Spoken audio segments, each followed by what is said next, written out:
तो यहाँ इंसान खुद कैसे रिसोर्स हो सकता है। लैपटॉप, ये कंप्यूटर, ये कैमरा, ये कोई भी काम नहीं करेगा अगर मेरा इसमें इनपुट नहीं होगा। नेचुरल चीजें होती हैं, क्रॉपिंग हो गया, फिशिंग हो गया, माइनिंग हो गया, सब हो गया। हेल्थ यानी कि body banana, healthy.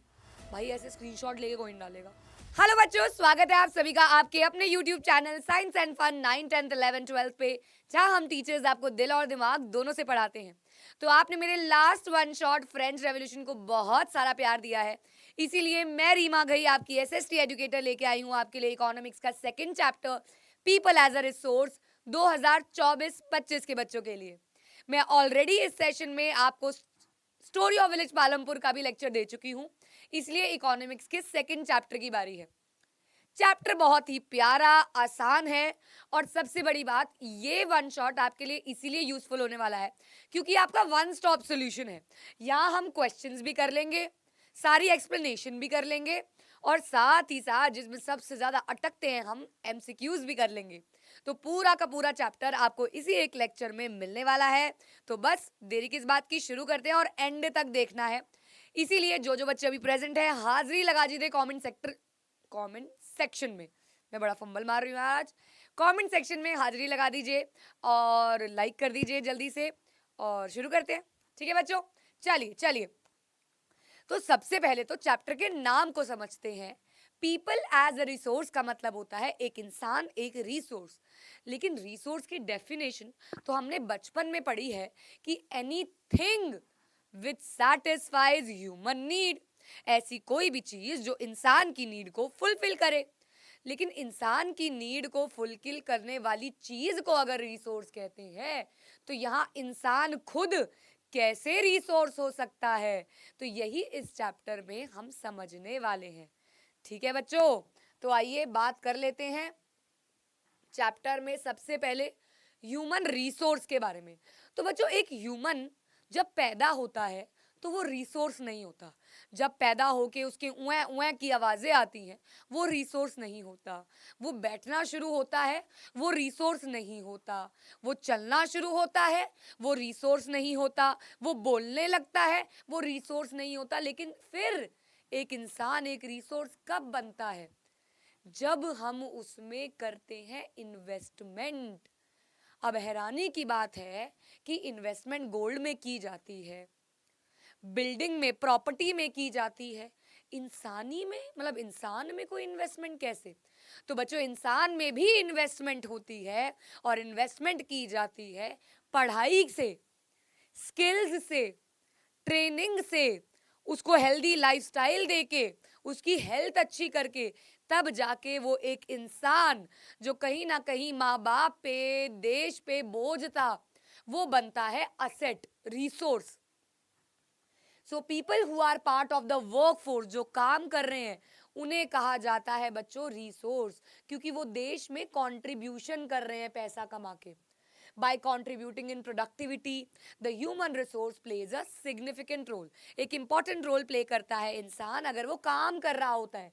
Any other resource because useful only because of the क्योंकि कोई भी रिसोर्स, आज यार ये पेपर पढ़ा है, ये मेरे बेटे का हॉलीडे होमवर्क पढ़ा है, ये ऐसी वेस्ट पड़ा रहेगा अगर वो इसका इस्तेमाल नहीं करेगा या मैं नहीं करूंगी। ये स्मार्ट बोर्ड ऐसे ही पड़ा रहेगा अगर मैं इस पे पढ़ाऊंगी नहीं। ये स्टेंसिल यूं ही पड़ा रहेगा अगर मैं इसको हाथ में नहीं उठाऊंगी। ये लैपटॉप, ये कंप्यूटर, ये कैमरा, ये कोई भी काम नहीं करेगा अगर मेरा इसमें इनपुट नहीं होगा। तो मेरे उन इनपुट के बगैर तो भैया रिसोर्स भी किसी वैल्यू का नहीं है।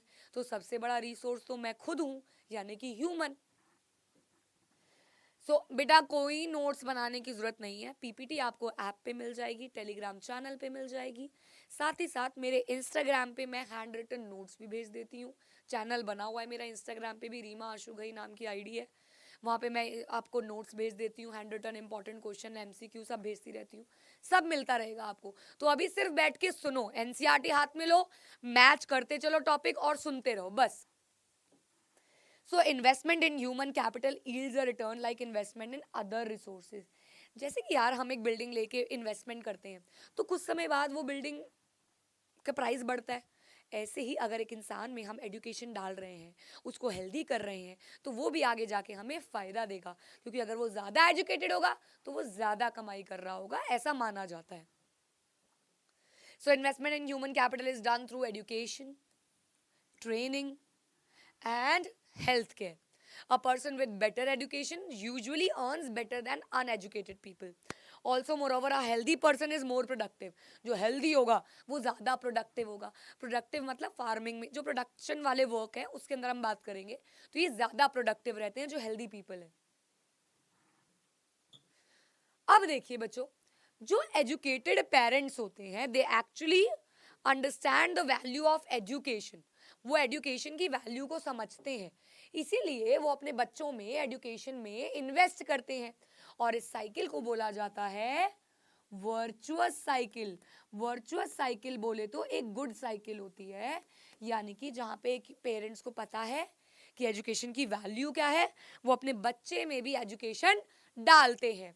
वही अनएजुकेटेड पेरेंट्स को वैल्यू ऑफ एजुकेशन या हेल्थ नहीं पता है और वो इन्वेस्ट भी नहीं करते हैं. इस साइकिल को बोला जाता है विशियस साइकिल, यानी कि बैड साइकिल. बच्चों जल्दी जल्दी बोलना है, ये नहीं आप मुझसे ऑनलाइन पढ़ रहे हो, ये समझो तुम मेरे सामने बैठे हो. जल्दी जल्दी से तेज से चिल्ला के बेड पे बैठे हुए बोलो कि किस किस तरीके से एक ह्यूमन में इन्वेस्टमेंट की जाती है. Number 1 education, very good. Number 2 health care, very good. Number 3 training, very good. अपने लिए अब ताली बजाओ. ये फील नहीं होना चाहिए ना यार ऑनलाइन लैपटॉप फोन के आगे पढ़ रहे हो. चलो भाई बोलना है. हाँ, ये मत समझना मैम सटे आ गई है. मैम ऑनलाइन वाले बच्चों को कैसे पढ़ाना है, उनको कैसे जगा के रखना है जानती है, क्योंकि एसएसटी है, कहीं सो गए तो स्टूडेंट स्लीपिंग टाइम बना लिया तो. चलिए, सो इकोनॉमिक एक्टिविटीज की बात कर लेते हैं. ऐसी एक्टिविटीज जिनमें पैसा इन्वॉल्व होता है, और ये 3 तरीके की होती हैं, प्राइमरी, सेकेंडरी एंड टर्शरी. किस किस बच्चे को इनके बारे में पता है, हाथ रेस कीजिए. किस किस बच्चे को इसके बारे में पता है, जल्दी से कमेंट्स में हैंड्स अप कर दीजिए. क्या बात है, क्या बात है.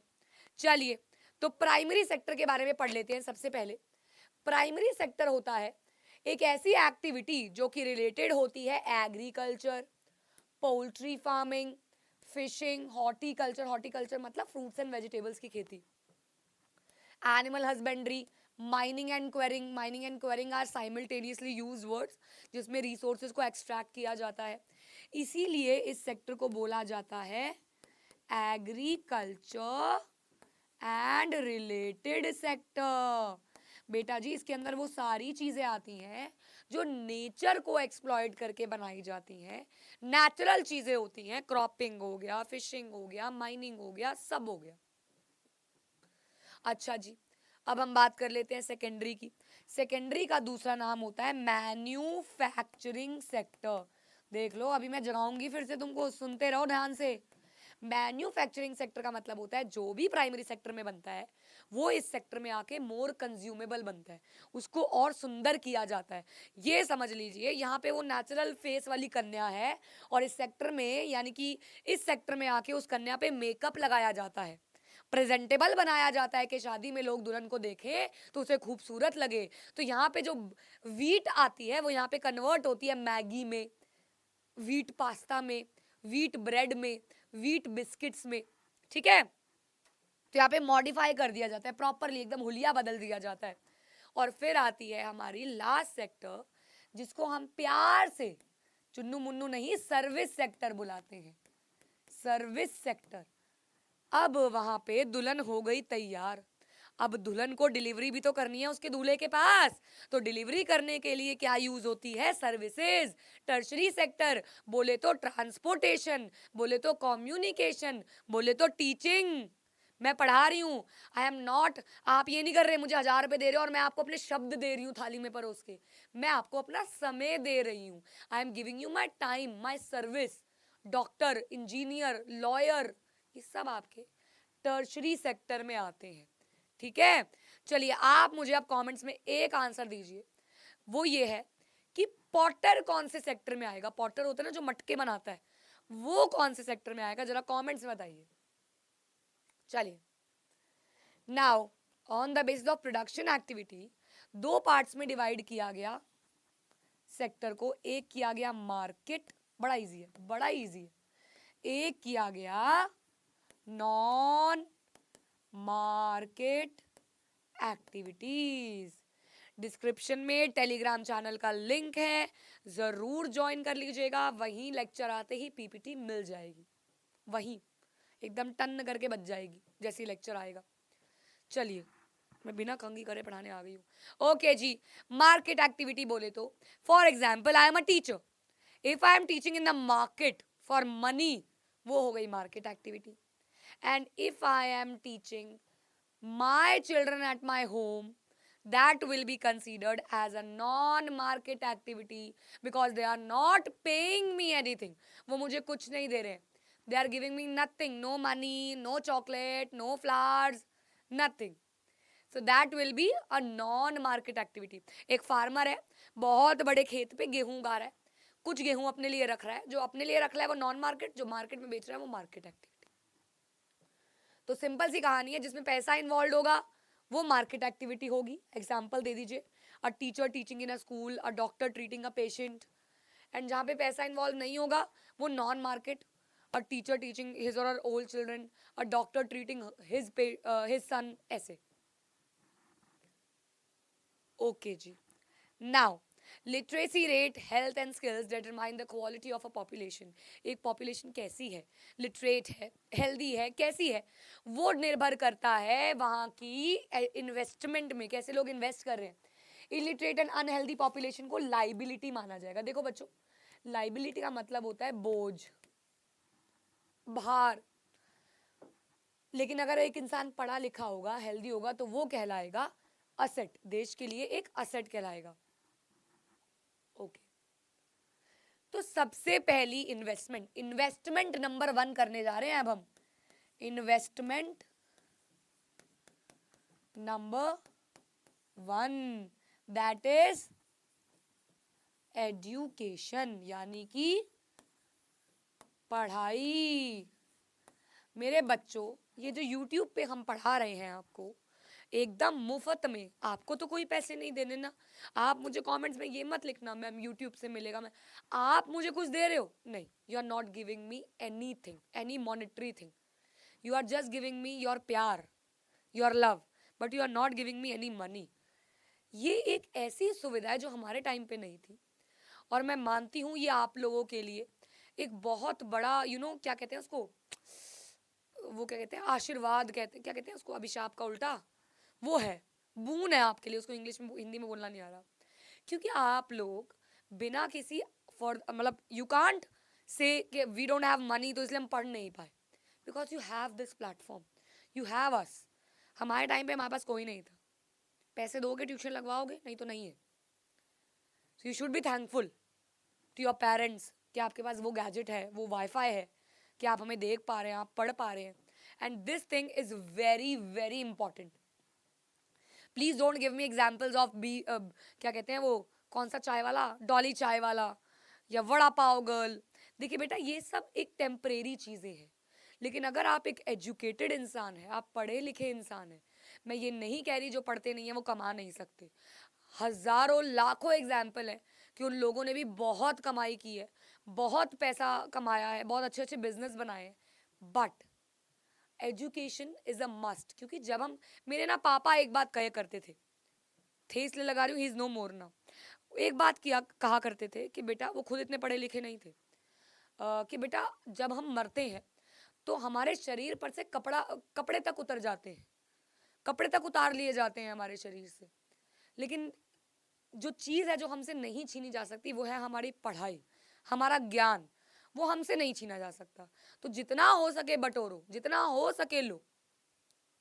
मैं कॉमर्स बैकग्राउंड से हूँ, लेकिन मैंने इस साल ये कसम खाई है कि मैं 11th-12th की पॉल साइंस को अच्छे से पढ़ूंगी। मेरे बहुत सारे प्यारे प्यारे 10th के बच्चे हैं जो कहते हैं हमें पढ़ाओ, 11th भी पढ़ाओ, तो उनके लिए, अपने लिए, अपनी नॉलेज के लिए मैं पढ़ूंगी अपनी स्ट्रीम में आगे, क्योंकि अब SST चुनी है तो आगे चलते हैं। चलिए, सो एजुकेशन लिटरेसी लेवल को इन्हांस करती है, स्किल्स को इन्हांस करती है। अगर एक एजुकेटेड पर्सन होगा, पता चल जाएगा यार ये बात कैसे कर रहा है, ये लोगों को ट्रीट कैसे कर रहा है, ये रिस्पेक्ट कर रहा है लोगों की, पता चल जाएगा आपको। So it also helps in enriching the culture, आसपास के लोगों को ये हेल्प करते हैं। गवर्नमेंट ने इस सब के लिए बहुत बहुत स्टेप्स लिए हैं। I tell you my story. In class 6 I was shifted to government school. पहले I was in private school, then I shifted to government school. Government school में मेरी फीस हुआ करती थी तब 60 रुपये 3 महीने के। एंड वेन आई सॉरी 8 तक तो फीस ही नहीं थी, आई फॉरगॉट। 9th में और 10th में थी 60 रुपये 3 महीने के। 11th 12th में थी आई थिंक 90 रुपये 3 महीने के। सो 20 रुपये एंड 30 रुपये। और जो SC ST OBC थे उनके तो 10-10 रुपये हुआ करती थी। और अब 12th 5 ईयर प्लान में तो किसी को फीस ही नहीं देनी है 12वीं तक गवर्नमेंट स्कूल में। आप बताइए कहाँ से एजुकेशन महंगी है? आप बेसिक एजुकेशन जिससे एक बंदा लिटरेट बनता है वो तो पा सकते हैं सरकारी स्कूल में, कि नहीं? तो गवर्नमेंट ने बहुत सारे स्टेप्स लिए हैं। गवर्नमेंट ने यूनिवर्सल एक्सेस दिया है एजुकेशन के लिए। हर एक अलग अलग प्लान्स बनाए हैं गर्ल्स एजुकेशन पे, प्राइमरी एजुकेशन पे। यानी कि देखिए जब पहला प्लान बना था, देखिए मैं आपको बताती हूँ एक बात। 5 ईयर प्लान्स बनते हैं हर एक गवर्नमेंट में, 5 ईयर प्लान्स बनते हैं। और वो 5 ईयर प्लान्स इसलिए होते हैं कि भैया ये अगले 5 साल में हम ये प्रॉब्लम्स को सॉर्ट कर लेंगे, इसलिए होते हैं। लेकिन कभी कभी ऐसा भी होता है वो सॉर्ट नहीं कर पाते, वो अगले 5 ईयर प्लान में कैरी फॉरवर्ड हो जाते हैं। तो जब पहला 5 ईयर प्लान बना था तब 151 करोड़ रुपए इन्वेस्ट किए गए थे एजुकेशन में, जो कि बढ़ चुका है 43,825 crore in the 10th plan. और ये बढ़ता ही चला जा रहा है। आप देखिए इस बार अरविंद केजरीवाल जी ने जो हुलिया बदला है गवर्नमेंट स्कूल का, वो देखने लायक और तारीफ लायक है। प्राइवेट स्कूल से पीछे नहीं रह गए हैं गवर्नमेंट स्कूल अब दिखने में भी। तो काफ़ी एक्सपेंडिचर किया है गवर्नमेंट स्कूलों में। टीचर्स की सैलरी बहुत अच्छी होती है लेकिन बच्चों से वो कुछ नहीं ले रहे होते हैं। मिड डे मील स्कीम लेके आए हैं ताकि हर बच्चा भूखा भी ना जाए। एटलीस्ट माँ बाप उन्हें खाने के लिए स्कूल भेज दें। यूनिफॉर्म का पैसा सरकार देती है, कपड़े के लिए स्कूल भेज दें अगर वैसे ना भेजे तो, क्योंकि वो विशियस साइकिल हो गई ना ये। माँ बाप अनपढ़ है, उनको पढ़ाई की वैल्यू ही नहीं पता। सो बहुत एफर्ट्स करने के बाद जो लिटरेसी रेट है 1951 में जो 18% थी वो मोर देन 70% हो गई 2011 में। Literacy rate is higher among males compare to among females. Kerala एक ऐसा स्टेट है जहाँ more than 90% people are literate.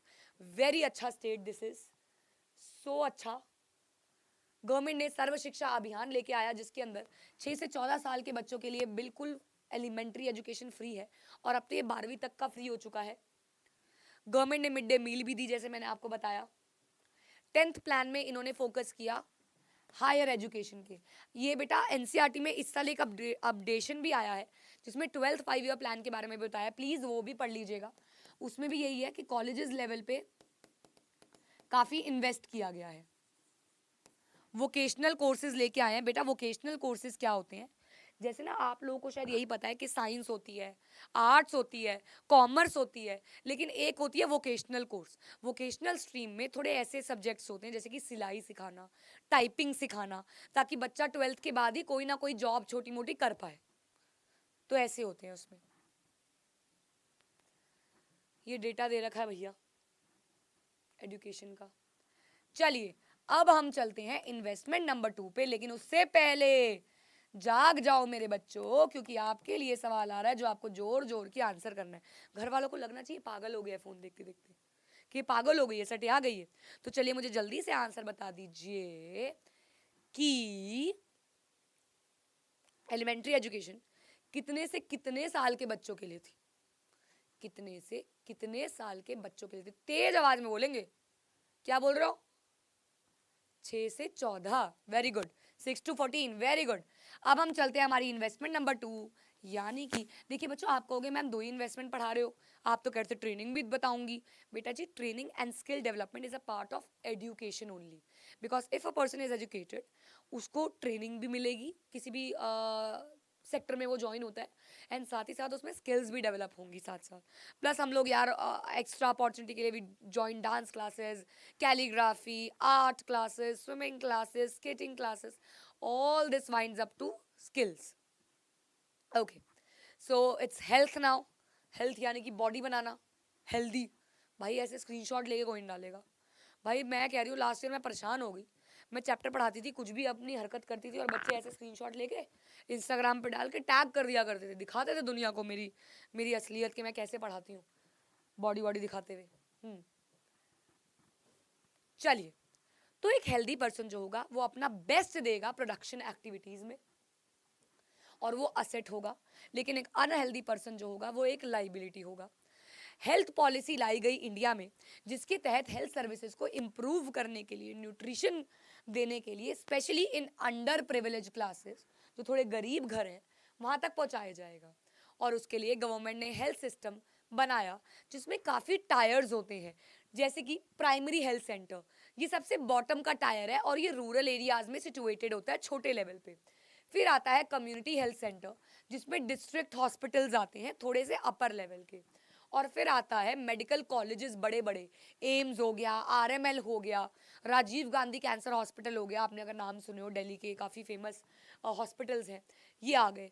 अब हेल्थ केयर सर्विसेज को स्टिल टू लिटिल, बट देखिए अभी भी बहुत अभी मैं जब ये चैप्टर पढ़ा रही हूँ, मैं रिकॉर्ड कर रही हूँ, आई मीन कल आप देख रहे होगे, मैं वेडनेसडे को रिकॉर्ड कर रही हूँ, और कल ये भी नीट का रिजल्ट आया जो एक्चुअली डॉक्टर्स बनते हैं आगे जाके बच्चे, एंड बड़ा ही वाहियात रिजल्ट आया है, बड़ा ही अनएक्सपेक्टेड रिजल्ट आया। आपने जगह जगह स्टोरीज देखी हो, इंस्टाग्राम पे देखा हो, what is happening to our education system I don't know, but yes it is very difficult अब के बच्चों के लिए clarification, बड़े बड़े डॉक्टर्स बनना। Seats are limited, population is growing बहुत ज़्यादा, इसी वजह से जो सिस्टम है उसमें और भी ज़्यादा इन्वेस्टमेंट करने की ज़रूरत है in the field of health. लेकिन अब बहुत सारे बीमारियों के इलाज आ गए हैं, इसलिए लोगों का लाइफ एक्सपेक्टेंसी रेट बढ़ गया है। What is life expectancy rate? An average amount of years जिसमें एक बंदा जी सकता है। पहले ये होता था मात्र 45 ईयर्स, अब ये 65 ईयर्स प्लस पहुंच चुका है, क्योंकि बहुत सारी बीमारियां, एड्स हो गया, कैंसर हो गया, इन सब के इलाज आने लग गए हैं।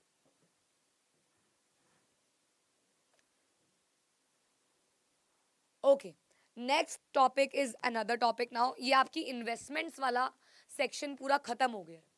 मैम इतना छोटा सा चैप्टर, यस, लेकिन आपको मुझे जगाना है, गुड मॉर्निंग करना है, तो मुझे जल्दी से आप अब बता दीजिए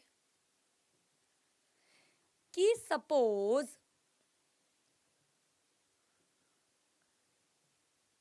एक चाय वाला है, वो लोगों को चाय बेच रहा है, तो वो एक मार्केट एक्टिविटी है या एक नॉन मार्केट एक्टिविटी है? ठीक है, now let's move to unemployment. Unemployment का मतलब होता है बेरोजगारी, यानी कि आपके पास काम नहीं है।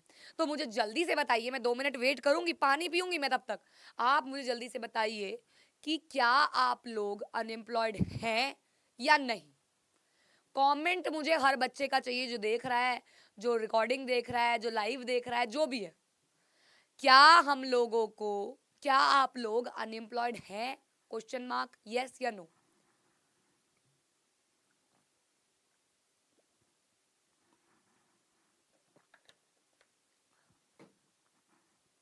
Yes ma'am, yes ma'am, yes ma'am, no ma'am, yes ma'am. अरे वाह भाई, अरे वाह भाई। So the answer is no, you are not unemployed, because unemployment की डेफिनेशन होती है when a person is actively seeking a job.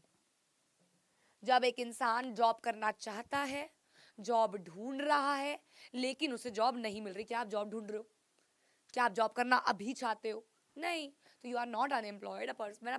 क्योंकि यार कई लोग ऐसे होते हैं जो 25-26 साल की उम्र में भी पढ़ ही रहे होते हैं अभी, या उनके माता पिता के पास इतना अंधा पैसा होता है वो काम करना चाहते ही नहीं है, तो अनएम्प्लॉयड नहीं कहलाएंगे। Unemployed are the people who are seeking for job, who are willing to work but not getting work.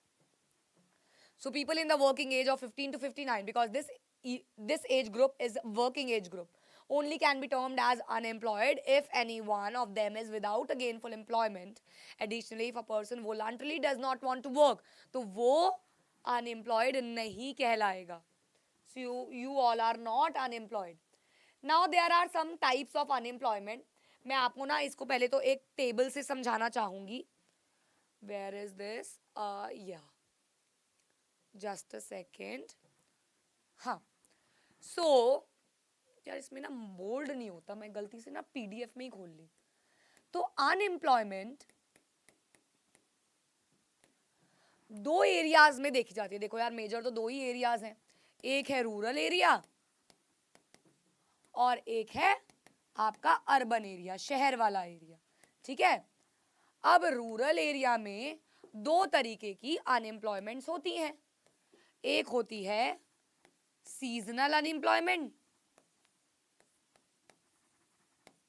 ये आप फ्लोचार्ट अपने एम्प्लॉयमेंट वाले टॉपिक के पास एनसीईआरटी में ही ड्रॉ कर सकते हो। और दूसरी होती है डिस्गाइज्ड,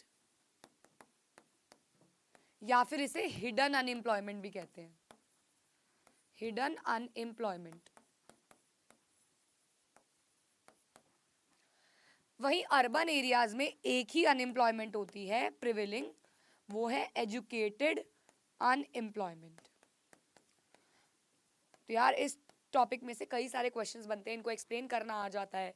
रूरल में कौन सी है उसको एक्सप्लेन कर दो, अर्बन वाली कर दो, सारी कर दो अनएम्प्लॉयमेंट की डेफिनेशन के साथ, या फिर अनएम्प्लॉयमेंट क्यों होती है कारण बताओ, अनएम्प्लॉयड अगर कोई पर्सन है तो उसके इफेक्ट्स बताओ। किसी भी तरीके से क्वेश्चन आ सकता है घूम फिर के, कैसे भी। ठीक है बच्चों, चलिए सबसे पहले हम बात कर लेते हैं सीजनल अनएम्प्लॉयमेंट के बारे में। तो सीजनल मतलब जो सीजन में होती है, जैसे कि फार्मिंग एक सीजनल एक्टिविटी है।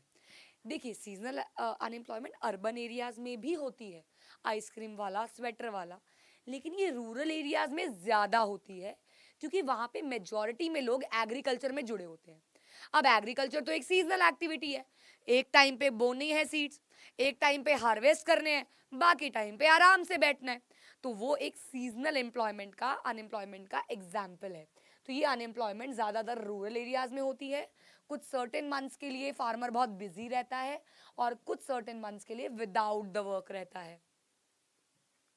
Now what is hidden unemployment, छुपी हुई अनएम्प्लॉयमेंट। ध्यान से सुनिएगा क्योंकि यहाँ पे आपको एग्जाम्पल के साथ ही बताना होगा इसको। इस केस में एक पर्सन जब काम, फॉर एग्जाम्पल एक खेत है, खेत पे 4 लोग खेती कर रहे हैं और उस खेत पे प्रोडक्टिविटी हो सकती है 100 किलो चावल की। 4 लोग खेती करते हैं, 100 किलो चावल उगते हैं, हर बार ऐसा होता है। अब इस बार उन्होंने अपनी बीवियों को भी बुला लिया कि आ जाओ यार थोड़ा मेरे हाथ भी बटा देना, गप्पे शप्पे भी मार लेंगे। तो बीवियां भी आ गई चारों की, हो गए टोटल 8 लोग। अब 8 लोगों ने इस बार खेती करी मिलके, क्या होगा, 200 किलो चावल उगेंगे, जगह ही 100 किलो की है। तो इस केस में जो बाकी के 4 लोग ऐड हुए वो कहलाएंगे हिडन अनएम्प्लॉयड, यानी कि छुपे हुए। वो लोग दिख तो रहे हैं, औरतें भी काम कर रही हैं जी अपने पति के साथ, लेकिन एक्चुअल में they are hidden unemployed.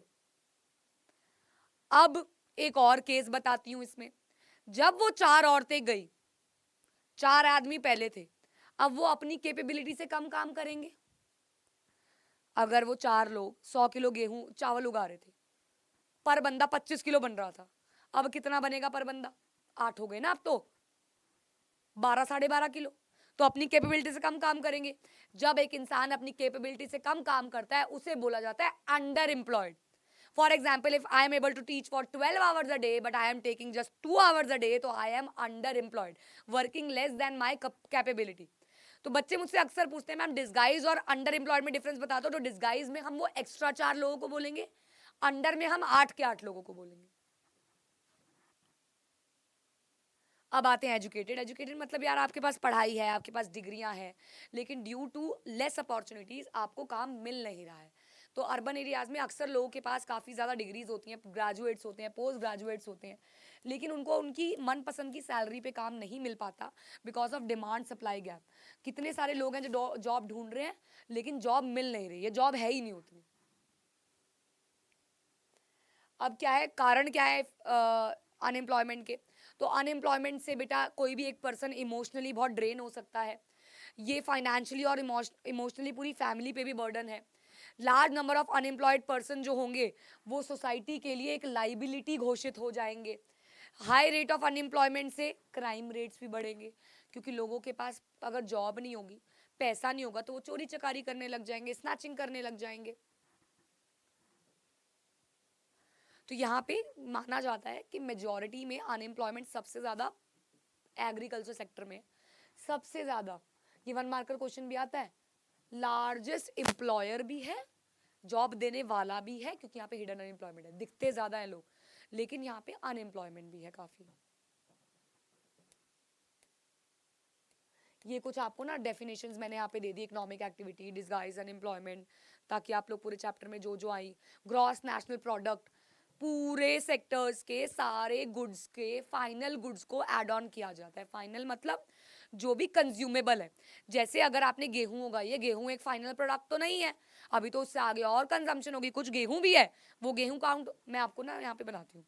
Suppose आपने 100 किलो गेहूं उगाई, इसमें से 10 किलो गेहूं एज अ गेहूं यूज हो रही है, दुकानों पे जा रही है, लेकिन बाकी 50 किलो आ गई मैगी बनने, 20 किलो आ गई ब्रेड बनने, 20 किलो आ गई पास्ता बनने। तो अब यहाँ पे ये प्लस ये होगा, ना कि ये 100 ऐड होगा। जो फाइनल गुड है, जो बना हुआ गुड है, वो ऐड होगा, तो बनेगा जीडीपी, ग्रॉस डोमेस्टिक प्रोडक्ट।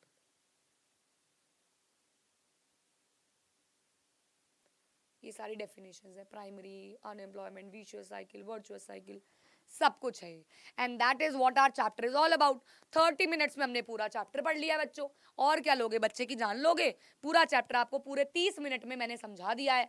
आओ जल्दी से इसके क्वेश्चन आंसर्स को देख लेते हैं।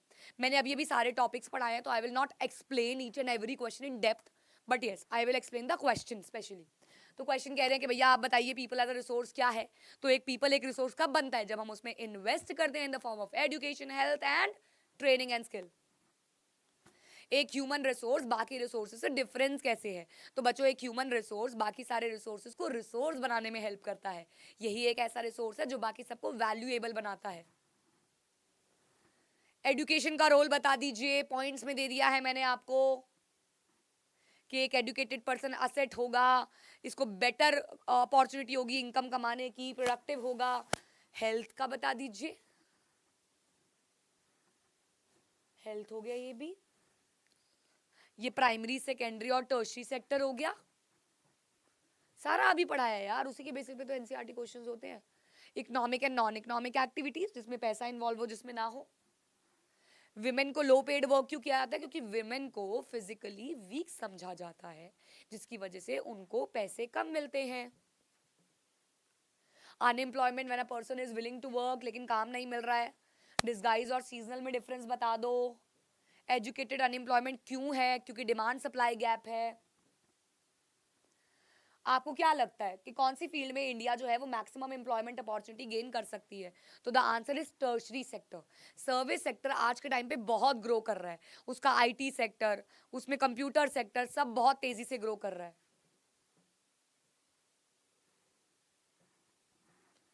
एजुकेटेड अनएम्प्लॉयमेंट को कैसे आप सॉल्व करो? सॉल्व करने का तरीका यही है कि बच्चों को प्रैक्टिकली पढ़ाओ, बच्चों को वो चीजें पढ़ाओ जो उनके आगे काम आनी है, उनको वो चीजें सिखाओ जिसमें वो जॉब में हेल्प मिले, ना कि वो जो वो रट्टे मारे। यही लिखा हुआ है यहाँ पे, देख लो कि लेवल ऑफ एजुकेशन को करियर ओरिएंटेड बनाओ। ऐसे ही सब्जेक्ट्स दो जो बच्चा आगे बनना चाहता है, उसी के अकॉर्डिंग वो सब्जेक्ट्स पढ़े। चलिए, अब एमसीक्यूज में मुझे आपका साथ चाहिए। देखिए, अभी मैं आपको 2-2 सेकंड के लिए रुक के आंसर लिखने के लिए बोलूंगी, और पीपीटी में आपको सारे आंसर्स लगे लगाए मिल जाएंगे। Which of the following is the most labour absorbing sector of the Indian economy? कुछ मैं होमवर्क दूंगी बीच में, और कुछ मैं अभी साथ साथ आपको क्लियर करवाती जाऊंगी। तो आपको मैंने बताया था कि सबसे ज्यादा लेबर एब्जॉर्बिंग सेक्टर कौन सा है? Primary sector, that is agriculture sector. Which of the following is included in the primary sector? Primary sector में इसमें से क्या है? मैन्युफैक्चरिंग है, टूरिज्म है, फॉरेस्ट्री है, या कम्युनिकेशन है? देखिए, मैंने आपको बताया था कि कम्युनिकेशन एक सर्विस सेक्टर का है, मैन्युफैक्चरिंग तो ऑलरेडी सेकेंडरी सेक्टर है, टूरिज्म भी सर्विस सेक्टर है, तो आ गया आपका फॉरेस्ट्री, क्योंकि ये नेचर से जुड़ा हुआ है। Which of the following is included in the tertiary sector? Tertiary sector में इसमें से क्या आता है? Fishing is a primary activity, mining is a primary activity, health, trade, तो हेल्थ अगर डॉक्टर की फील्ड से देखा जाए तो health is a service sector. Which of the following is included in the secondary sector? Poultry farming primary है, transport service है, acquiring भी प्राइमरी है, मैन्युफैक्चरिंग सेकेंडरी का तो दूसरा नाम ही मैन्युफैक्चरिंग है। Investment in human capital can be made through education, training, medical care, all of these बच्चों, all of these. Literacy rate during 2010-11 wars, देखो यार ये कुछ भी आ सकता है, ये ईयर जो लेटेस्ट आपकी किताब में है उसके अकॉर्डिंग ही आप लोग याद करेंगे। अगर 21 वाला आ चुका है तो उसके अकॉर्डिंग करेंगे। Which of the following sectors faces the problem of seasonal unemployment? Seasonal unemployment सबसे ज़्यादा कहाँ होती है? तो it's in agriculture sector. Infant mortality rate, देखिए बच्चों इन्फेंट मोर्टालिटी रेट में एक ऐसा बच्चा जो अभी 1 साल का भी नहीं होता और उसकी डेथ हो जाती है उसे कहते हैं इन्फेंट मोर्टालिटी रेट। तो यहाँ पे आ गया is the death of a child under 1 year. आपको पता होना चाहिए कि 1 साल तक के बच्चे को ही इन्फेंट बोला जाता है। The workforce population includes people from 15 to 59 years. Decrease in IMR of a country signifies, अगर एक जगह की IMR कम होगी यानी कि इन्फेंट मोर्टालिटी रेट कम होगा तो क्या होगा? लाइफ एक्सपेक्टेंसी बढ़ गया है, GNP बढ़ गया है, डेवलपमेंट बढ़ गई है, या नंबर ऑफ कॉलेजेस बढ़ गए हैं। तो ऑब्वियसली बात है लाइफ एक्सपेक्टेंसी बढ़ गया है तभी IMR कम हुआ है। ठीक है बच्चों, तो इसी के साथ होता है इस चैप्टर का, इस सेशन का दी एंड। आई होप आपको हर एक चीज़ एकदम क्रिस्टल क्लियर हो गई होगी। आपको तब भी जो समझ नहीं आया प्लीज़ मुझे कमेंट्स में बताइएगा, अपने दोस्तों के साथ इस सेशन को शेयर कीजिएगा, प्यार दीजिएगा, और कोई भी डाउट हो मुझे इंस्टाग्राम, मुझे मेल, मुझे टेलीग्राम, मुझे जहाँ तुम्हें मैं दिख जाऊँ वहाँ कर देना, मैं तुम्हारे साथ हूँ। और नेक्स्ट वीडियो तुम्हें कौन से लेक्चर पे चाहिए? मैं सोच रही हूँ 2024-25 का what is democracy, Y democracy shoot कर दूँ, तो तुम मुझे बता देना, बाकी तुम्हें कौन सा चाहिए मैं वही कर दूंगी। So yes, see you all in the next lecture, all the very best. ये प्रिपेयर कर लेना पूरा, बाय बाय।